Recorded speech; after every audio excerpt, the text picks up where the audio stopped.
Si Pipoy Ronald, napakamayayaing tao po. Nagsimula daw po ng pandemic, bigla na lang daw po siyang hindi nagsasalita. Sa tingin niyo po, nung mga ano po, naglalaro po ba siya ng ML or ano pong nilalaro niya, ganun? Or may babae po na nakasakit ng puso niya, ganun? Kaya mo magsalita? Ayaw mo? Kahit marinig lang namin yung boses mo. Yung gusto niyang sabihin, ipinababatid na lang sa sulat. Sige nga, isulat mo nga yung gusto mong sabihin, Gerard. Gusto mo bang magpa-psychiatrist?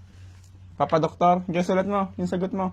Sa tingin ko, sa pamilya siguro, o kaya sa parents, o kaya sa ina, o kaya sa may away sila na hindi nila nagustuhan, o hindi niya nagustuhan dati. Kaya sinuko niya lang siguro, o kaya dinaw niya yung sarili niya, o sinadya na lang ganyan, gusto niya na siguro magpakamatay, o kaya gusto niya na lang maging tulala na lang. Sariwakwakan na! Magandang araw po sa ating lahat. Nandito po tayo kay Pipoy ba pangalan tayo? Si Pipoy Ronald, napakamayayaing tao po. Nagsimula daw po ng pandemic na bigla na lang daw po siyang hindi nagsasalita. Hindi din po no? Sino po bang pwede makausap ante para po makwento yung naging kalagayan po? Kailangan, ba't nahiya ka sa tao? Ha? Nahiya daw talaga siya. Dito ka Uncle.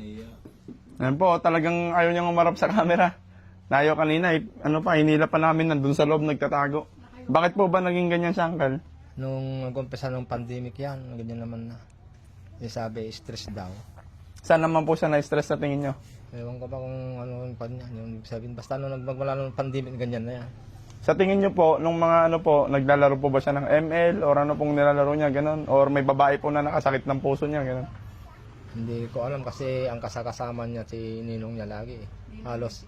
Kasi nung elementary pa lang, kasama niya nagtitinda na yan. Kako sa ninong niya, isama mo ako kasi lagalag na pupunta ng ilog. Ako madalas din sa construction, hindi ko siya nagagabayan. Pero nung nagtitinda po siya nung una, ano pa po nagsasalita pa? Okay naman, maganda pa naman kanya noon. Basta nung nag-umpisa ng pandemic yun na, nag-umpisa na yan nung pandemic na hindi na sila nagtinda. Kasi bawal na magtinda nun, di ba, ng pandemic. Apo. Ewan ko, basta doon nag-umpisa ng pandemic.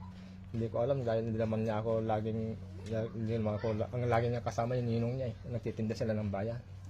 Kasi nung Uncle, nakaraan, bumili po ako sa kanya, nakita ko sa bayan. Oo, nababalita ako nga yun.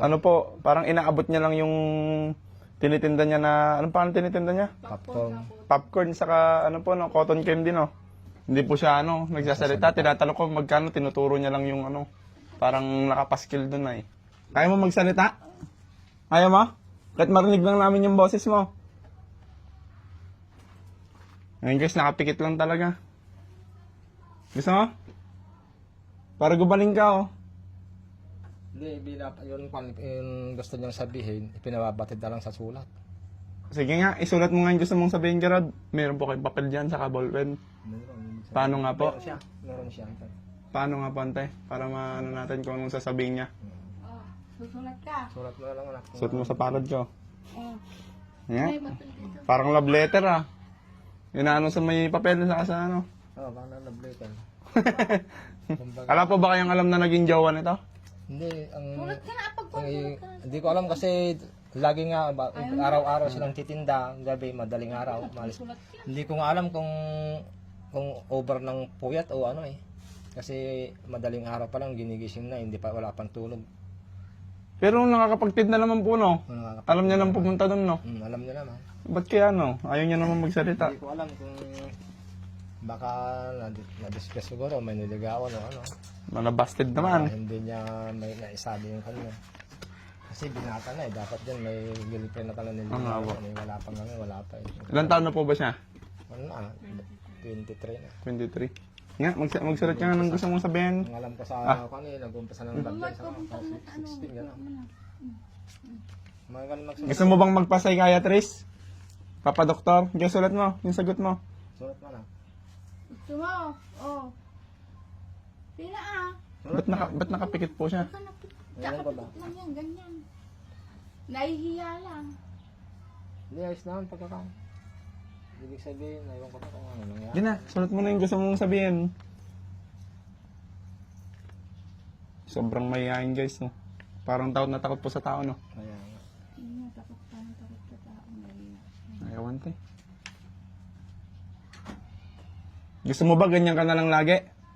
Ha? Sumagot ka. Huwag kang mahiya sa tao. Anong mangyayari sa'yo pag ganyan lang yung yung gagawin mo sa buong buhay mo? Paano pag wala na yung magulang mo? Minsan pagkagabi, pag sinusumpog, siyempre ako pa naman yung katawan ko, madali na ako makatulog. Paano pong sinusumbong siya? Wala naman ko ibig sabihin, hindi naman siya nalalakit o ano, basta ganyan lang siya. Ganyan lang po, no? Pagdating na yan. Kaya pagdating, Kakain yung binubulong, hindi ko na maintindihan yung sinasabi niya, kako magsalita ka ng maayos, kako, hindi yun. Ay, kahit kayo po, ayaw niyang kausap. Hindi, ibig sabihin doon, Kaya binubulong mo lang. Bulong-bulong lang. Bulong Paano lang. yan? Pag nakigay tatay. pag kinakausap ko, ayaw naman sumagot. Pagka kung bubulong-bulong lang, papunta na tulog ko, siyempre pagod ako. Eh, minsan ako na rin ako, maiglip na ako, bubulong na naman ako. Hindi na ko man naintindihan, di ba ko naintindihan ko. Kasi ang bulong kasi parang bubuyog lang na bzzz, ganun lang. Sabi niya lang, ganun lang ba? Hindi, ibig sabihin magsasal kaya lang. Ibig sabihin, hindi maintindihan, parang bubuyog lang pandinig ko na yung salita niya. Walang malinaw na wala akong naintindihan. Pwede kang marap down, Adeng. Ganun ka nga. Para makita ka din nila. Okay, ganun ka. Ba't kasi nakapikit ka? Kaya nga po nakatakip nakapikit pa. Ganyan mo na, ganyan mo. Alisin mo na yan, huwag kang mahiya sa tao. Ikaw nga, kausapin mo nga. Dito nga. Kausapin mo. Paano pandinig? Yan ang nag-umpisa. Ito nga, yan.